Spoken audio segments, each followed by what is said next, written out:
I am excited about this episode of the Elite Recruiter Podcast. My guest has crushed $100 million in revenue for staffing in the staffing world, $20 million in profit. And here's the thing, I'll be honest, I thought I was a hot shot at Aerotech at like 15 to 20K spread. Like I thought I was rocking and rolling. Like this guest was cranking out at 75K weekly spread. And here's the crazy thing, he's walking away from it all to go do something new. Like he sees the future and he's going all in. And here's the thing, like I'm actually glad that we're having this conversation because like I was chasing him down all last year because I wanted him on the podcast. He was doing a 0 to 100 contractors in 1 year. And just like, I got sucked into his story. I wanted him to win so bad. And I'm like, dude, you gotta be on the podcast. You gotta share what you're doing. Cause you're crushing it while doing great content. And I think he was just too busy for me. But you know what? It all worked out perfectly because I have him here now to share with you guys what he thinks and truly firmly believes is the future of recruiting. So Mike, welcome to the podcast. Thank you so much. Pleasure to be here. Excited. Well, before we get all started and everything, quick 30 seconds, self-introduction for everybody. Yeah, awesome. Been in staffing since 2015. As you mentioned, got my book of business up to 75K in weekly spread, brought over $100 million in revenue, $20 million in profit. You guys might notice me from LinkedIn. I love our industry. I love the work we do. And crazy to say, I'm walking away from it all to start my own revenue operations agency. That's going to help with content. It's going to help with lead generation, and it's going to help with internal automations. And I love staffing and recruiting so much that my agency is going to be specifically designed for small and mid-size staffing and recruiting firms. So we're going to break down so many questions about like AI, but I'm also going to dig into like this, like how you got to being so good on the sales side. Thank you. Because man, I thought I was crushing it. Like, you know, most of the other recruiters are like a 5 or 6K spread. I'm like, 15 to 20, I'm a rock star. And then of course, you know, my world gets blown up by people like you, like, oh yeah, 75K weekly spread. Here we go. Bro, you are crushing it. Don't even think like that. Yeah. Well, anyway, different situation. Anyways, we could talk about that later. It's not about me, it's about you.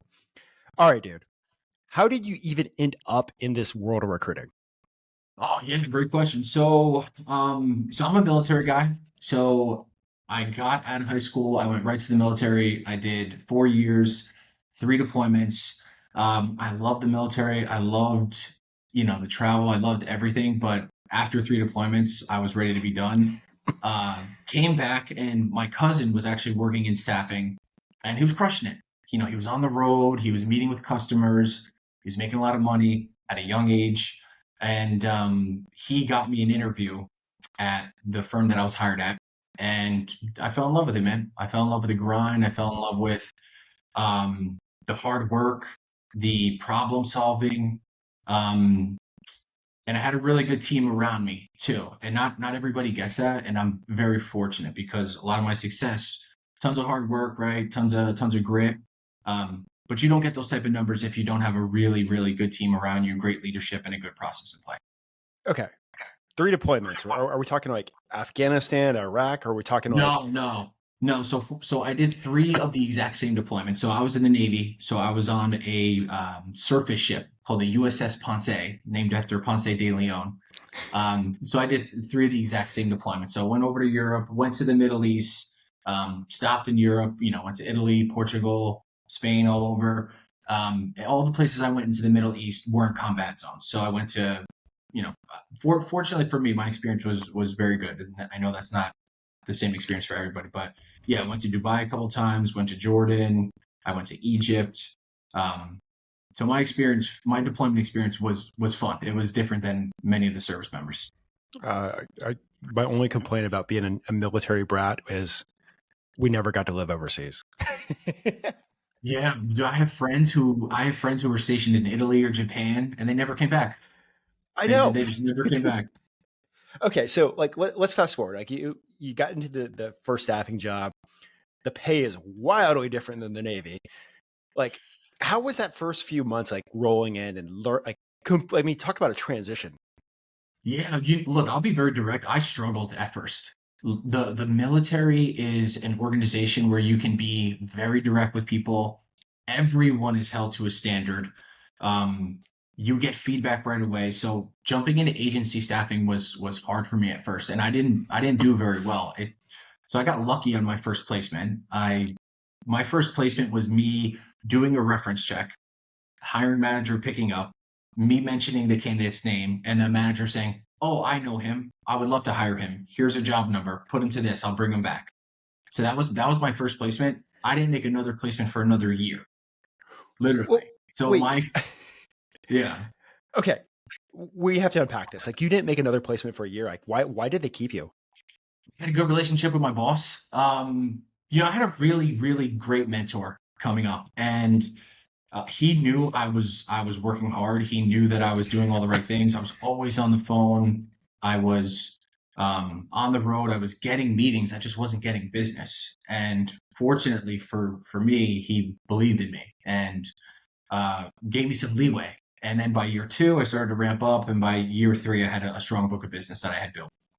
Why did you not quit that first year? I thought about it. Yeah, I thought about it. So my first year, I was a personal trainer in college, and I was doing personal training at night. So I would, back then we went 5 days a week into the office. I'd go into the office. I'd be in the gym training people after. I definitely thought about it, but one thing that I was very fortunate with is there were three or four top producers in my office, and I'm talking like people at like 70, 80K. So for me as a 25-year-old kid, calculating how much they made because obviously I know the percentages right on our commissions. That gave me a light at the end of the tunnel. So I was always striving, working, and I would tell myself, if that person can do it, I can do it too. And in our industry, if you're a top producer, the money's life changing. Like this is a very lucrative industry. If you do it right and you can excel, you can put yourself in a really good position, and more importantly, your family in a really good position as well. Mike, you want a good laugh at something? Please, yeah. Like, when I was struggling, I was like, to help pay the bills, I was delivering pizza in the evening. So I was like doing another I 40 love it. hours a week delivering pizza. But I was looking up at these people making like on 12 grand in spread. I'm like, I could be one of those one day. Yeah, I love it, man. And Yeah, you just happen to be like, talk about it. Like, I don't want to use the word luck because everything happens on purpose, but you literally landed in like a room of killers. yes. I had look, I think luck is often disguised, right? Um I think you need to work extremely hard to get anything of value in this world, but you do need to have a little bit of luck too. You need to be in the right place at the right time. You need to be around the right people. You need to meet the right clients. You need to have the right mentors. I would go into that office and I would watch how somebody who was at 80K in weekly spread, how they carried themselves, how they spoke, how they communicated with their clients, and that gave me a very clear roadmap that hey, if I can do this, I can get there too. There was there's someone who I think it's fair to say I probably looked up to her for many years and how she carried herself and how she communicated. She gave me a book. I still remember my first like couple months. She's like, "Hey, here's a really good book that I read. I think this will help you." So not everyone has that. I did, and I am not ignorant to the fact that I'm very fortunate because I'm sure, as you know, a lot of folks in agency recruiting don't get that. I mean, I remember if they like wanted to walk me out the door because I sucked, and I've seen them walk other Mhm. people out the door. So I absolutely love that. Like, it was the work ethic that you were doing. They weren't going to quit on you because you weren't quitting on yourself. That's exactly right.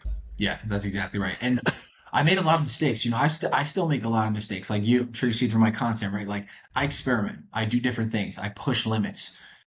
Most You folks who quit your start job. in our, what's that? I said you quit your job.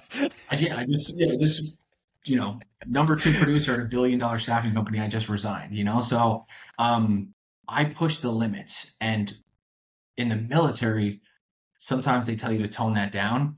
I was very fortunate that when I first started in staffing, I was encouraged to do that. I had a boss who would push me to push the limits and always had my back if I made a mistake.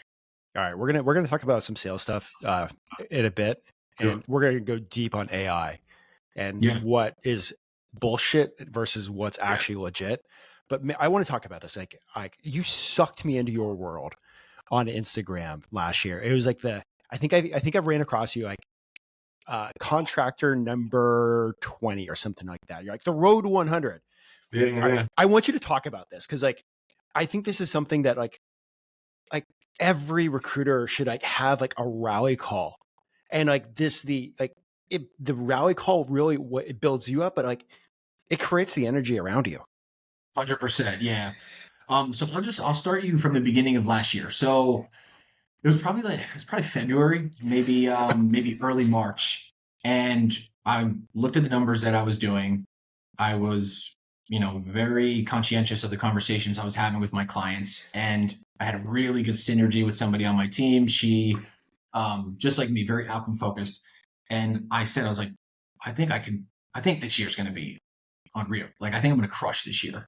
And I started to tinker and play with video. LinkedIn had just given you the option to make videos, and I started learning how to edit. And I said, I'm going to document this. Like, I'm going to document my day. If I go to Phoenix, if I go to Sunrise, um, if I'm doing a contractor event, like I'm going to start to document some of this, and I'm going to create content around it. I think people underestimate how exciting our job is, especially for the outside sales folks. Once I started to create content around it, I started to get a lot of traction, and I started to get a lot of people to ask me questions about it and how am I doing it.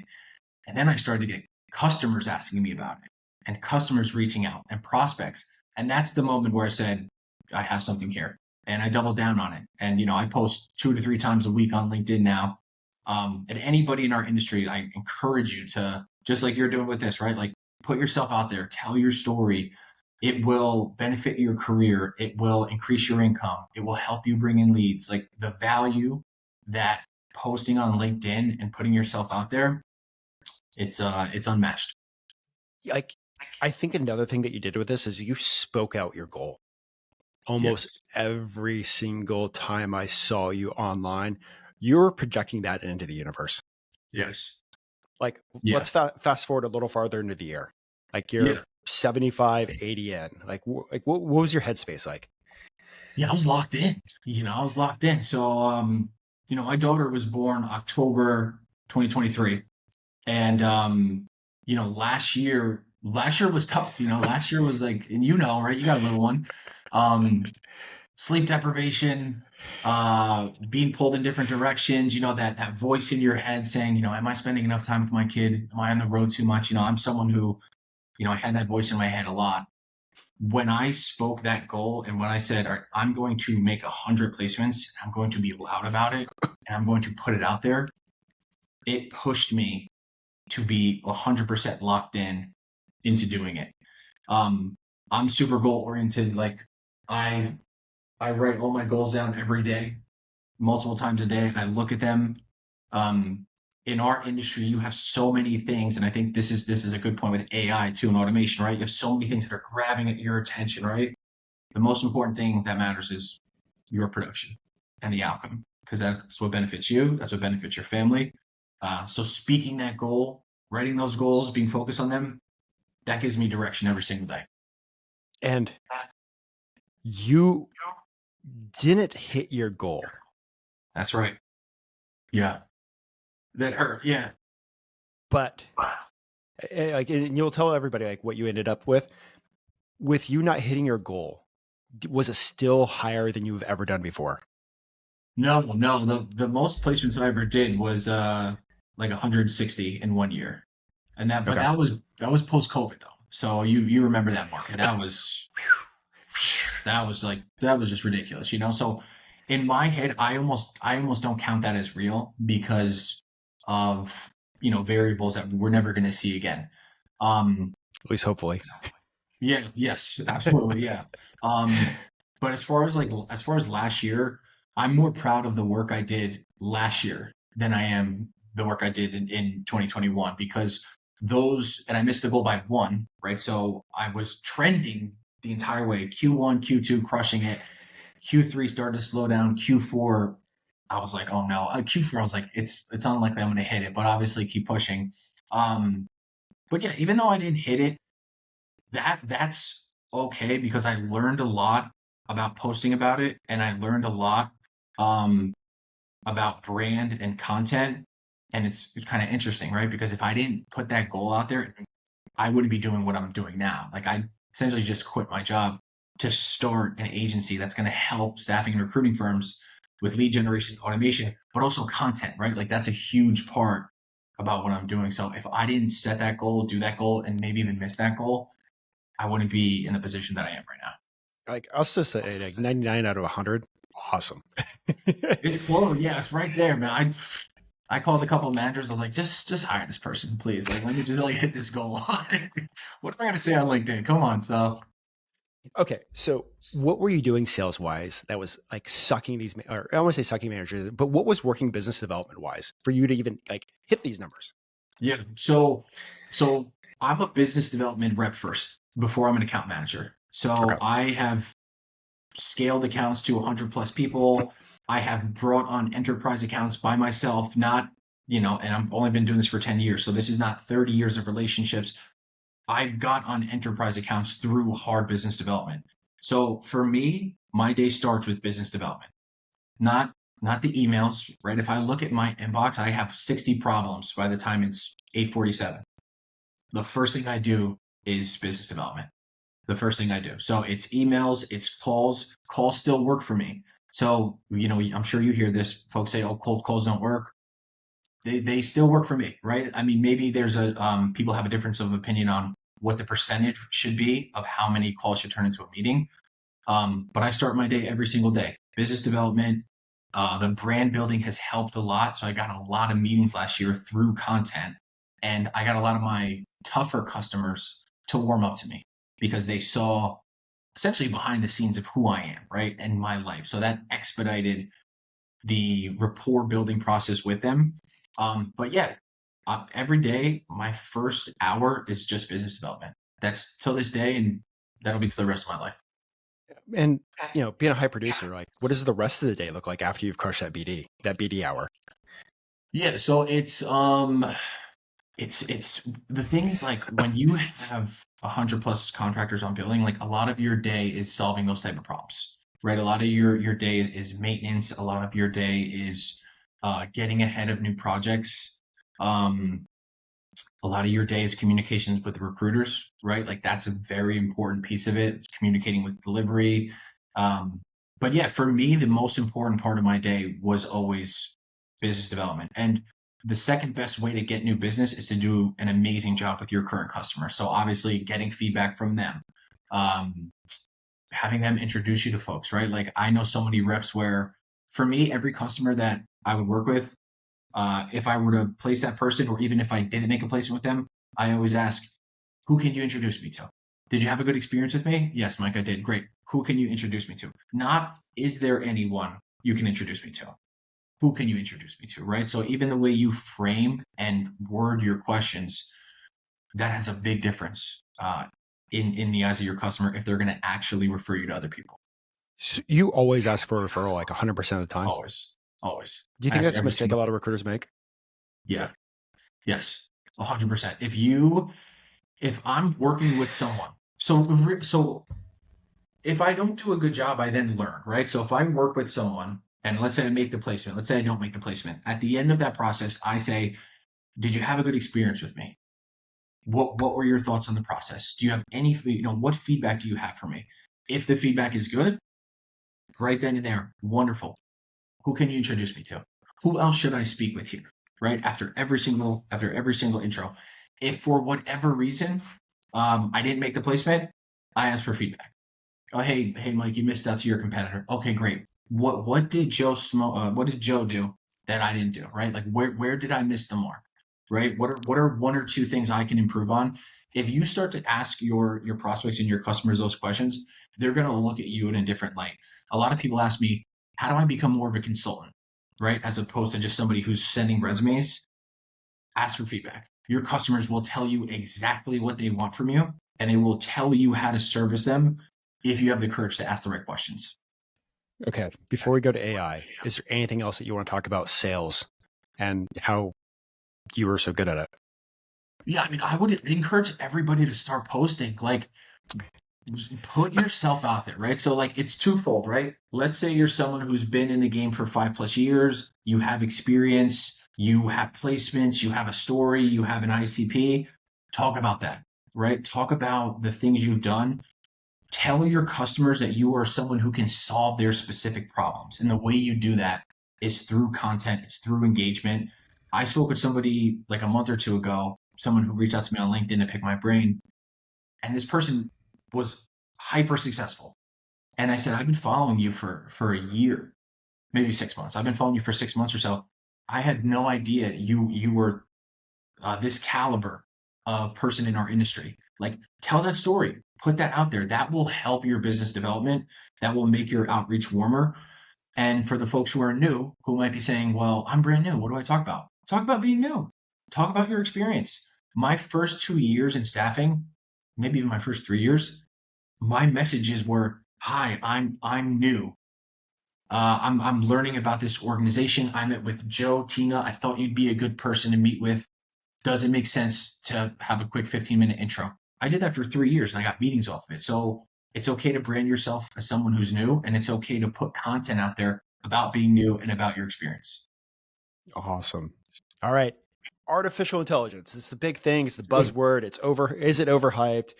Well, actually, here's a question for you. Do you think that right now, keyword right now, there's a lot of fluff in these AI Yeah, discussions? absolutely. Yeah, I think it's the hot new thing. And let me give you some context to this too, Ben. So about 3 months ago, I went down a rabbit hole with AI.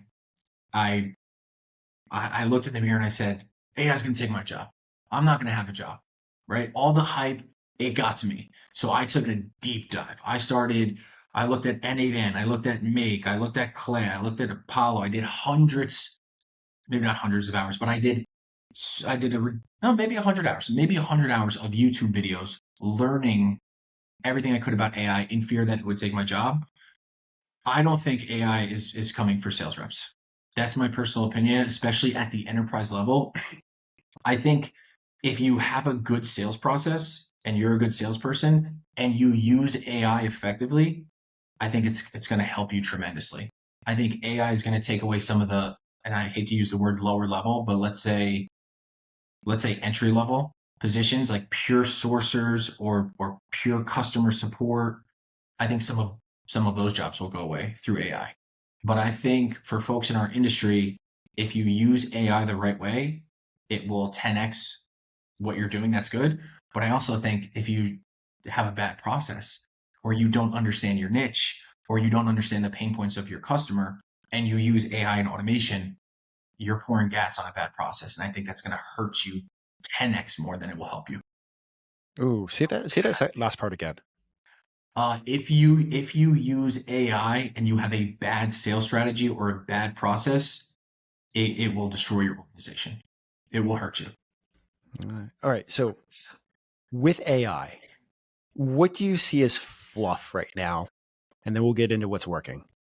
I think agentic AI so far is fluff, right? I Okay. think the agentic AI, and let's I think it's helpful for your audience if we define some terms. Okay, cool. Agentic AI is AI that can do something for you autonomously, right? And you program the brain into ChatGPT, which is really just a source of memory, and people brand that as agentic AI, right? I'm going to sell you an agentic AI agent, and that AI agent is going to run your business for you, do all the recruiting for you, talk to candidates for you, right? I think that is fluff, and I think most of that is nonsense. And I think what folks are really talking about is automated workflows. So a specific automated workflow for a specific line of communication or a specific um, number of objections is different than an AI agent that can essentially run your business for you or do all of your business development. So a big part of my new business, right, SimpleSide AI, is going to be automated workflows. It's custom workflows specific to your customers, specific to the problems you solve, but they are built with GPT, right? And we prompt it based on the information that you give us. So it's not autonomous, right? It's not an agent that thinks and does completely by itself. And I think that right now, what I'm seeing, that's the biggest area of fluff. Okay. I mean, I- the amount of I've seen some really good like stuff, but I see like constantly every 5 seconds, like this thing can run everything for you. This thing can run everything for you. I'm always like, if it's so good, why are you like? I would keep it to myself. Yes, yeah, it's you're showing me how to do something. You're bringing me to your landing page, and then you sell a course for $10,000. Like yeah. Look, I'm super excited about automation, right? Like I want to be clear about that. Like I think there's a huge place for automation in the future of staffing and recruiting. I just quit my job to start an agency that a big part of the business is doing that. With like you looking in the future, like because like I mean, top producer, absolutely crushing it. Quit your job. You've gone it all in. You were afraid that AI was going to take your job. Like, where do you see the use cases, the actual use cases, and not just the bullshit use cases? Yeah, that's a great question. So the specific use cases for and I consider it automation with AI tools, right? So like the right AI tools, Clay, Apollo, those tools are great if they're used right, if you customize them, again, for the customers that you saw. But if you're just sending out generic messages, that doesn't work. I think in our industry, I think the back offices are going to get extremely lean. I think you can have one or two billing folks, and I think you can cover hundreds of millions of dollars of revenue just through one or two billing folks with the right automation. So I think in staffing and recruiting, big back offices are going to get very lean. I think your top sales reps are going to take more market share, right? So a common phrase that we hear in our industry is that 80% of the results come from 20% of the workforce, right? I think like 5% of the workforce is going to produce 95% of the results because um, if you're doing the right things from an outreach perspective, if you're doing the right things from a content perspective, if you're doing the right things from a prospecting perspective, you can essentially do that at scale now, right? So what used to take me 3, 4 hours to compile research of my ICP, of their problems, another hour to contract messaging, I can do that now in 30 minutes, right? So that's the difference. But I also know how to do that. So if I didn't know how to get that information, if I didn't know the communication that I need, right, for the prompts, it would be hard for me to do that. But since I already understand how to get it, the automation gives me an opportunity to 10x the output.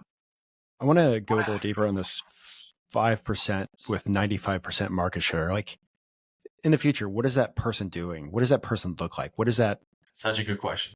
That's such a good question. So I believe that we are in the beginning stages of seeing the salesperson operator, right? Maybe they're called the account operator.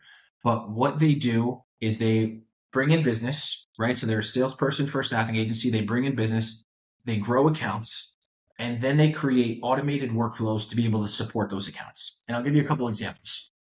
Anyone who's on the enterprise side, we have SLAs we have to meet, right? Service level agreements.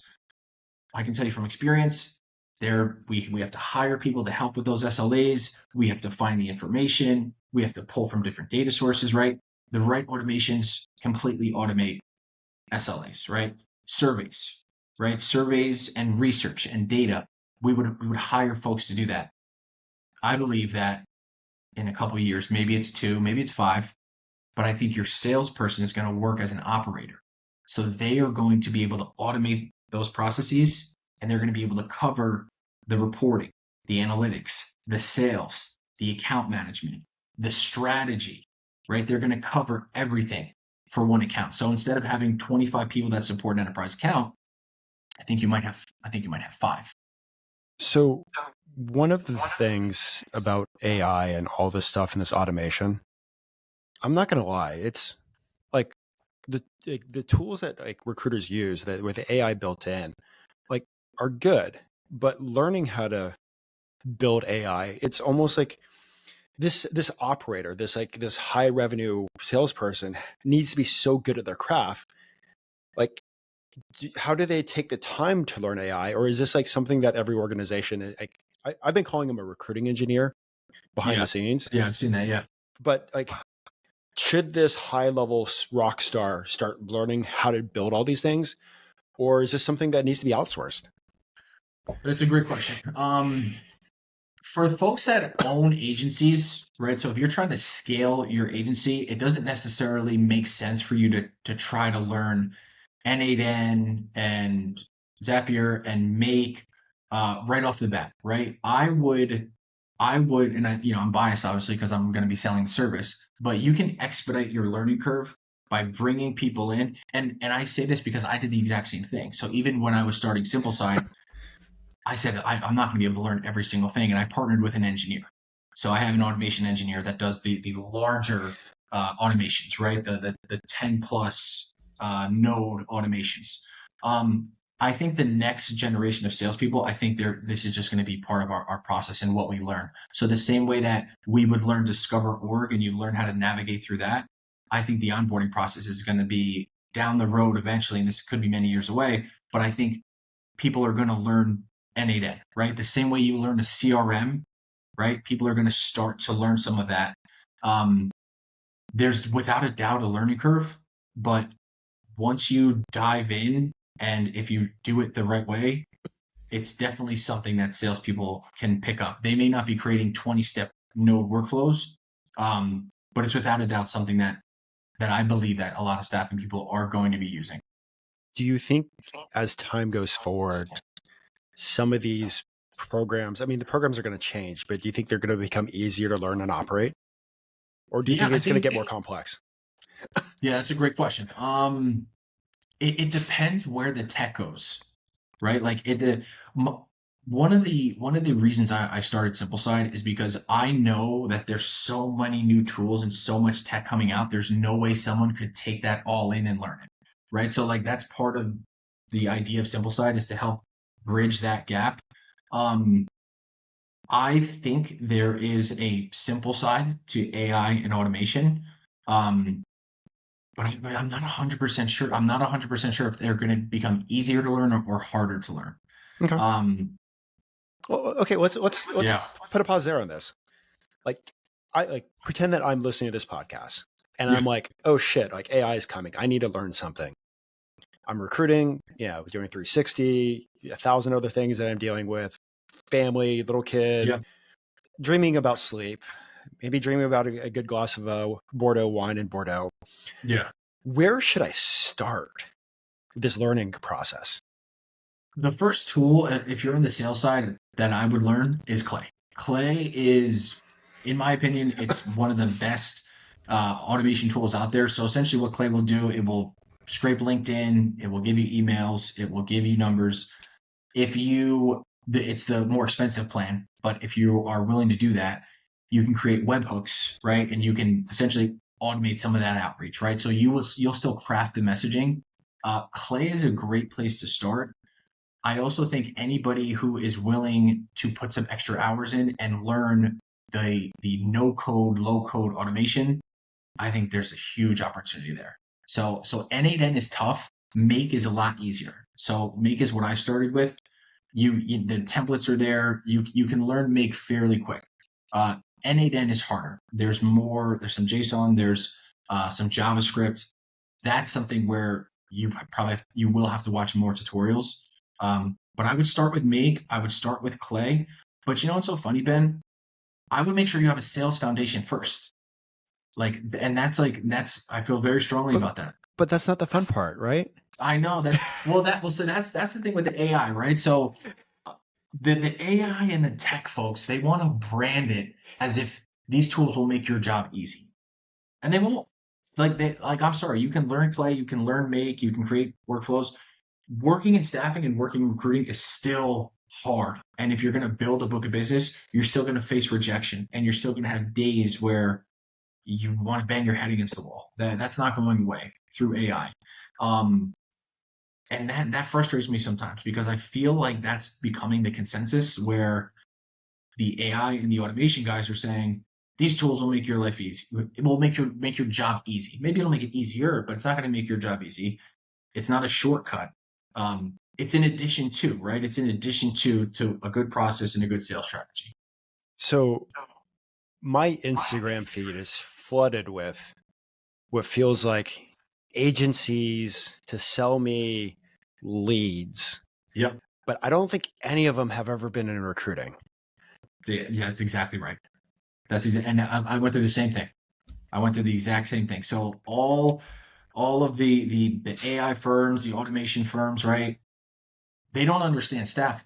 They don't understand recruiting. They don't understand the nuances. It's a different type of sales, right? And I went to my network too. So when I first had this idea, I spoke to 20 people that were CEOs of staffing firms that ramped up and sold staffing firms that are founders of staffing firms now, and I asked them, what are some of the problems that you guys are facing, right? Like what are some of the issues that you're seeing with automation and AI? And a common answer that I got was that the agencies don't understand staffing. They don't understand the nuances of our industry. And again, that's a big reason why I'm going all in on this idea, um, because I feel that SimpleSide is going to bridge that gap, and I feel SimpleSide is going to help staffing and recruiting agency owners solve that problem. So, and I know we talked about this offline, and I want to like circle back to this, but you know, the idea of RevOps in recruiting. What is, and I think like we talk about RevOps in other places outside of recruiting constantly, and it's a great thing to talk about. But I think it's like Yeah, a thing that we should talk about more. Like definitely. in our bubble that we live in this perfect world of recruiting and staffing, what the hell is RevOps? It's a great question. Yeah. So I define RevOps as really three pillars for me, right? So first and foremost, the idea of RevOps is to increase the profitability of your firm. Period. Automation, the point of automation is to increase the profitability of the firm. It's to make the firm more effective.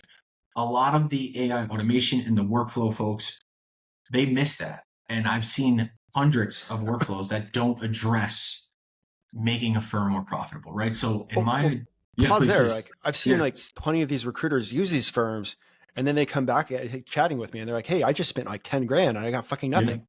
Nothing. Period. Yes. And the RevOps is it's you need to get a return on investment for it, right? So, and I'm sure you've seen it, right? I can tell you all the different videos I've watched of these automations that don't move the needle, that simply move data internally, right? Like how do you move the needle? How do you save the producer's time, right? How do you give them time back? How do you increase the probability that you're going to get business? How do you increase the probability that you're going to get in front of the right people? So for me, it's threefold, right? It's one, it's content creation and brand. I think you can have a great outreach strategy.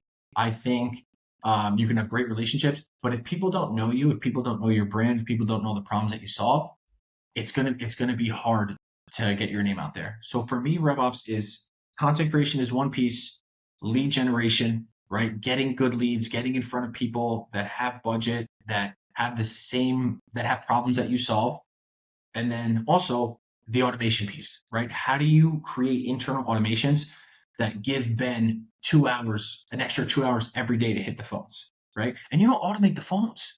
You don't automate the app. You don't automate the actual client contact, right? You automate anything that can give you more time to do that, right? So that's how I break down and define RevOps.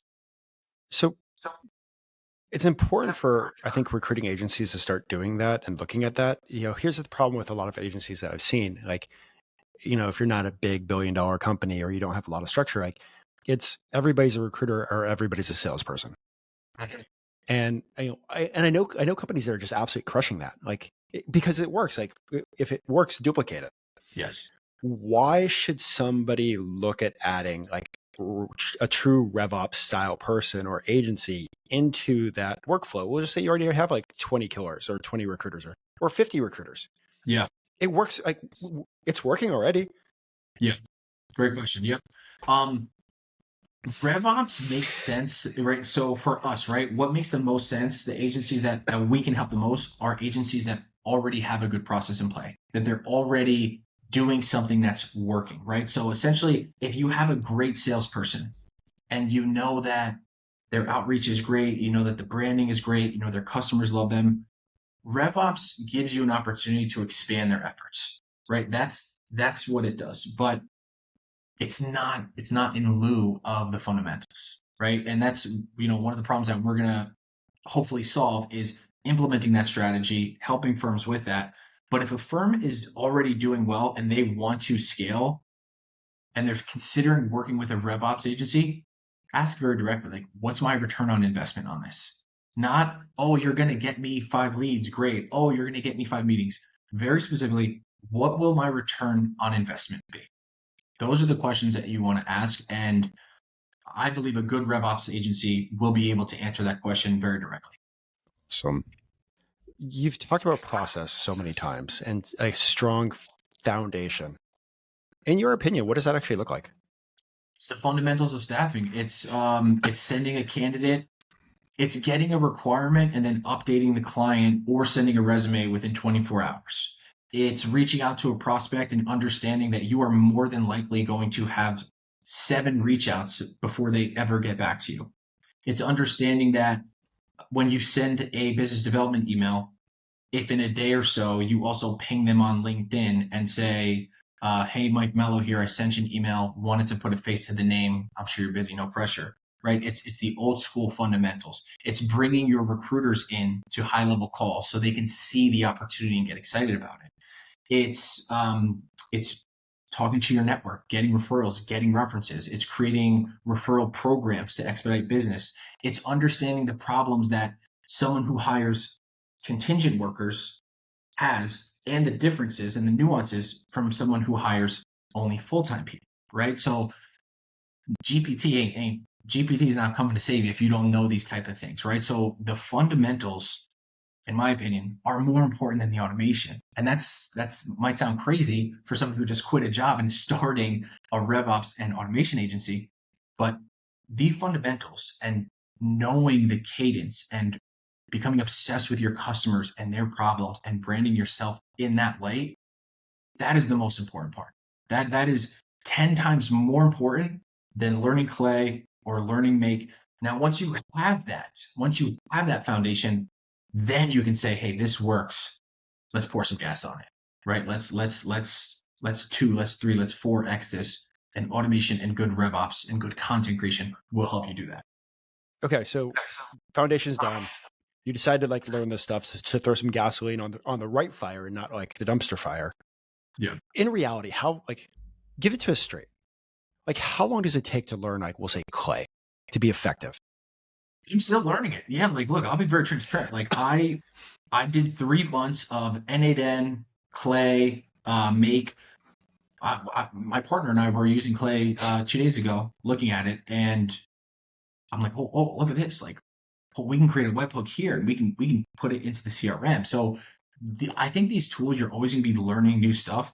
What I would say is like, just learn the basics, right? Today, I'm going to look at Clay, and I'm going to learn how to pull 100 emails and 100 phone numbers, and I'm going to learn how to automate that into my drafts. And then in a week, I'm going to learn how to create a webhook into GPT, and then I'm going to prompt it with the type of outreach that I want it to say. And then it's going to come back. It's not going to be perfect, right? You're going to have to play with it. Um, for anybody who's in the sales seat that wants to learn this type of stuff, the way I started from 5:30 to maybe 7:38, because I like to put my daughter to sleep, so I didn't want to work too late. I would go on YouTube and I would, trial and error. Saturdays, right? I'm up early on a Saturday, 3, 4 hours on a Saturday. Do that for a month, do that for 2 months, and you'll start to pick these tools up. Awesome. So we've covered a lot. Like, and I feel like we're gonna have to like chat again, just because like this like I've been looking forward to chatting with you for a long time.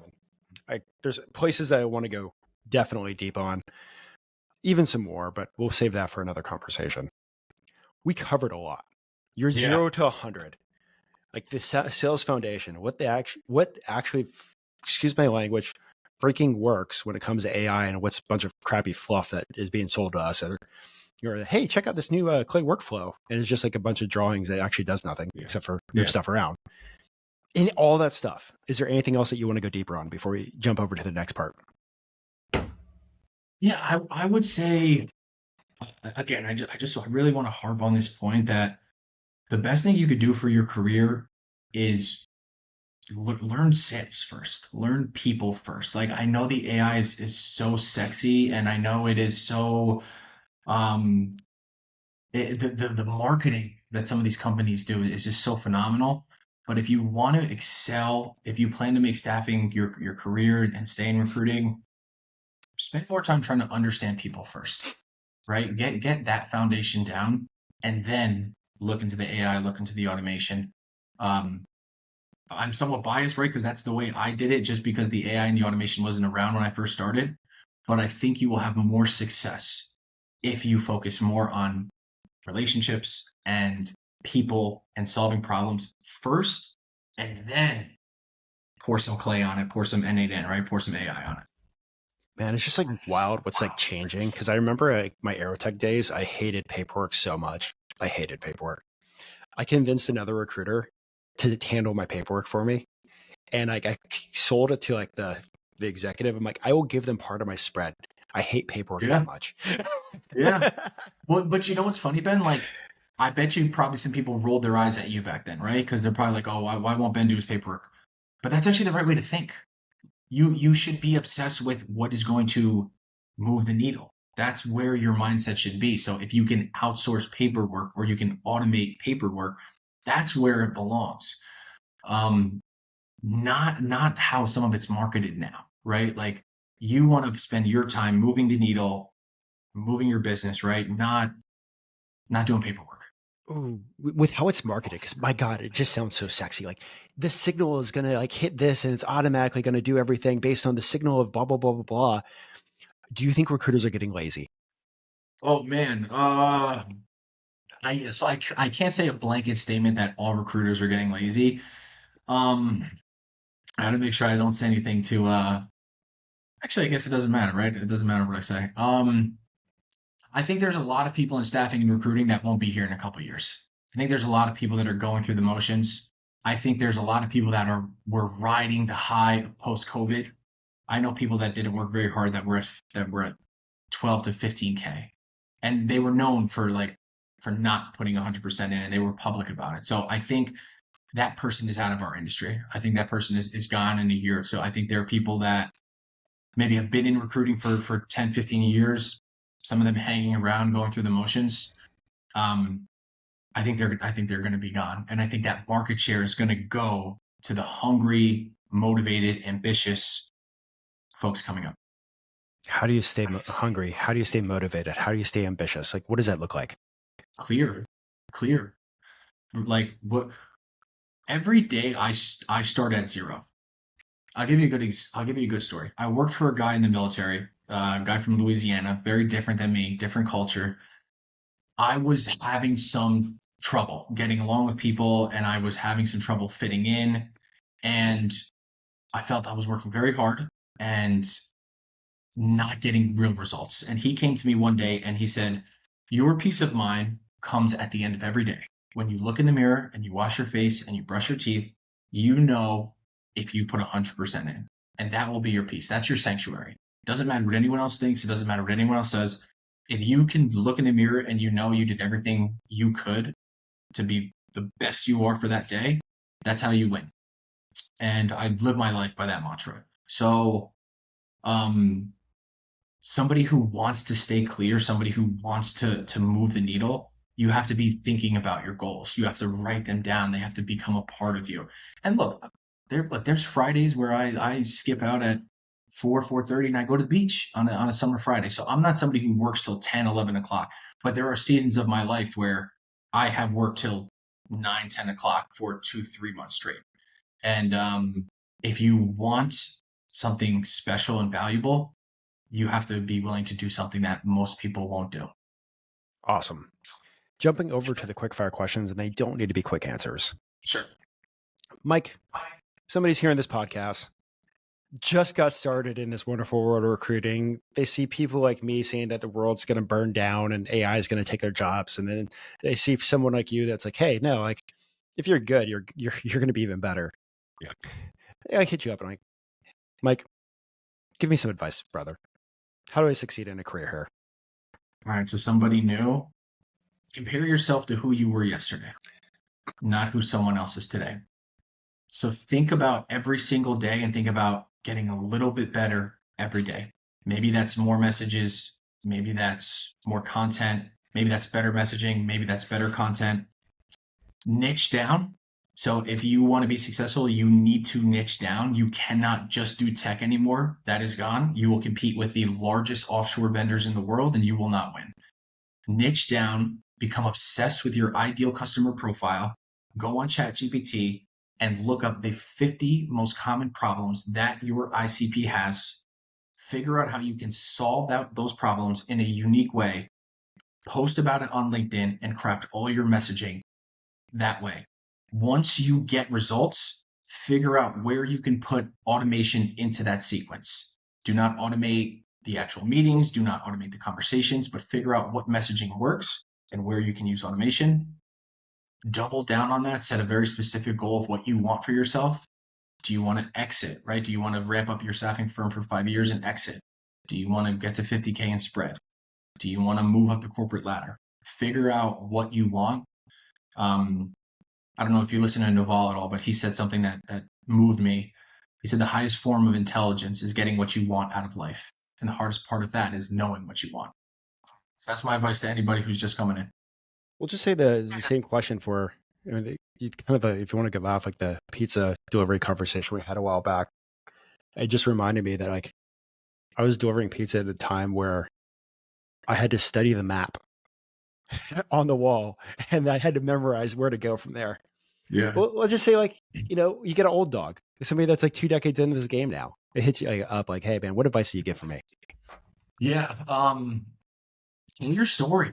Tell your story. If you, excuse me, if you've been in staffing and recruiting for 10 years, 15 years, you have a story. Tell it. Tell it in a way that will attract people that are like-minded to you. Tell it in a way that will attract people who have the same values as you.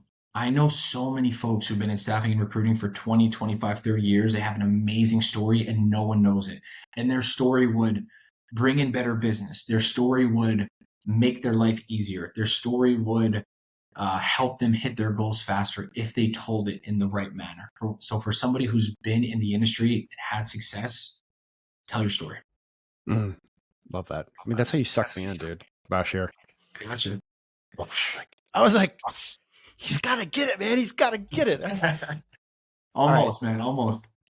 So we've been talking a lot about AI. We've been talking a lot about tools. Do you have a favorite one? I love Make.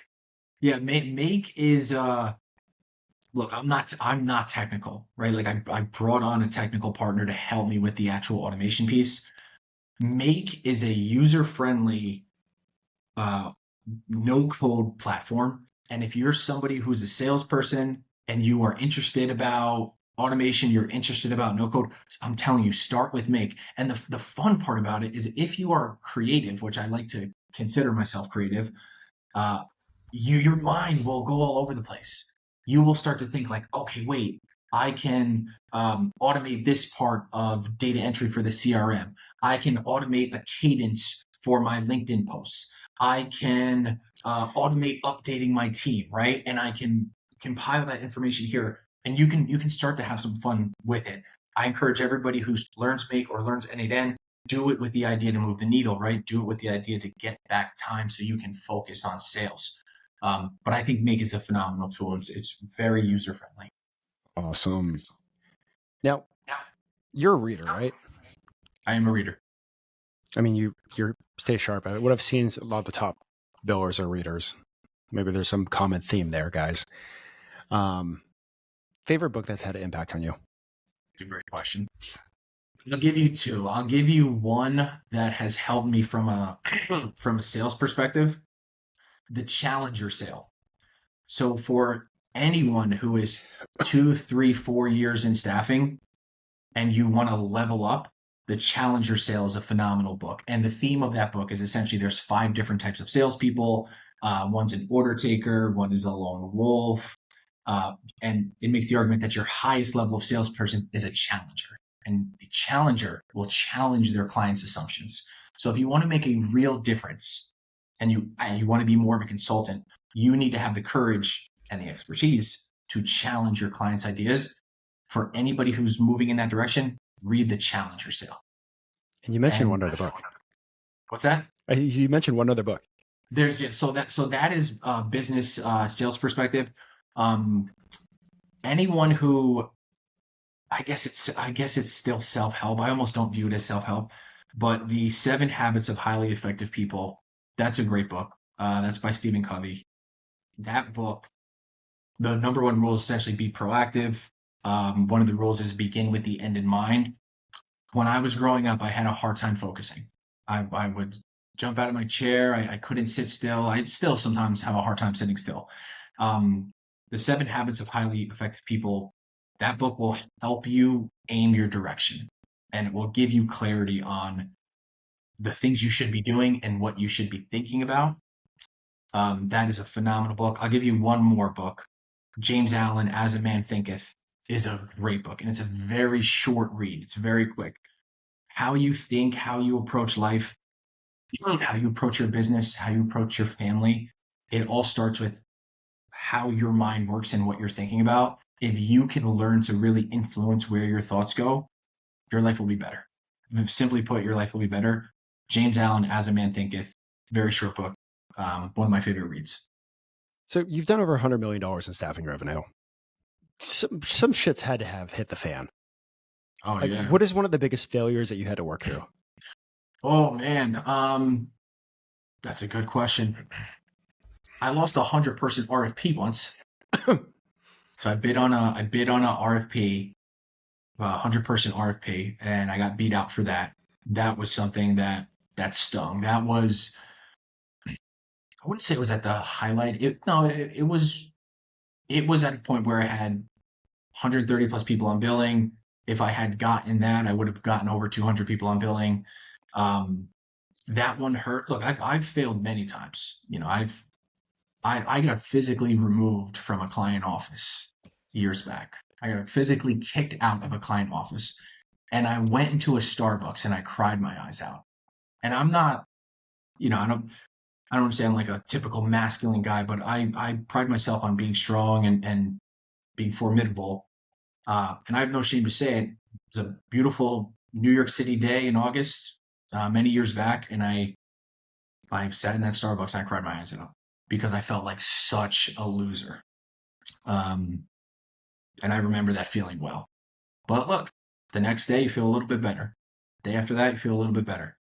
After a week, you feel a lot better. After a month, it's history. Um, and I was able to grow my book tenfold after that experience. So for anybody in our industry who feels a rejection or you're getting kicked in the chest every day, I promise you, I give you my word, there's something brighter out there for you if you keep your head down, if you put 100% in every single day. This industry has changed my life.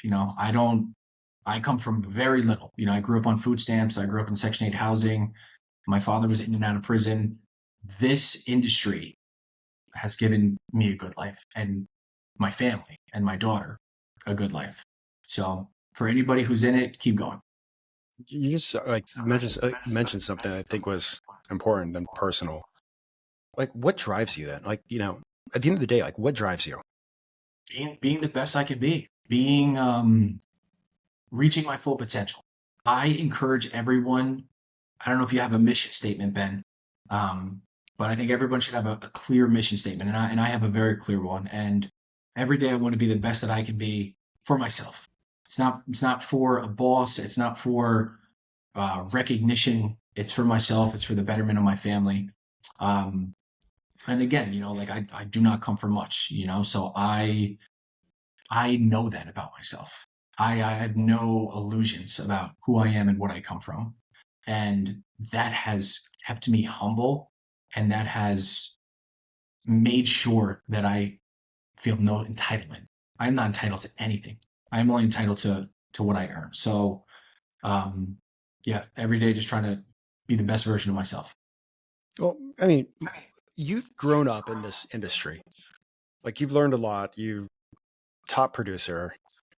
If you got the chance to go back in time, 9 months into your first recruiting job, you're still looking at one placement. I'd probably be crying every night or with some wine. You're not quitting, but if you got a chance to go back in time and have a conversation with yourself, would you tell yourself anything? These are great questions, man. You are a pro. These are such good questions.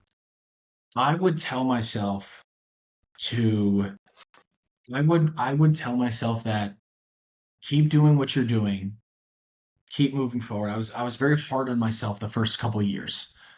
Um, I'm sure your audience, there's tons of great performers, top performers. Many of us are driven by insecurity. So many of us are driven by this little voice in our head that tells us that we are not enough. Sometimes that is great because it gives you fuel. Other times that can take a toll on you. And my first couple years, especially that first year when I wasn't making placements, it took a toll on me. And my second year, I think my second year I was at 5K in spread. I would go back and tell myself, like, you're gonna do it. Like, don't be so hard on yourself. Believe in yourself, believe in the process, believe in what you're doing. That would be the advice I would have given myself back. With you being a top performer, and I'm sure they could see like the spread on the wall, or if they shot it out on a weekly, like whatever weekly, like you get recruiters that reach out to you and be like, hey, probably like me back in the day, like, hey, can you spare a few minutes to chat? Every day.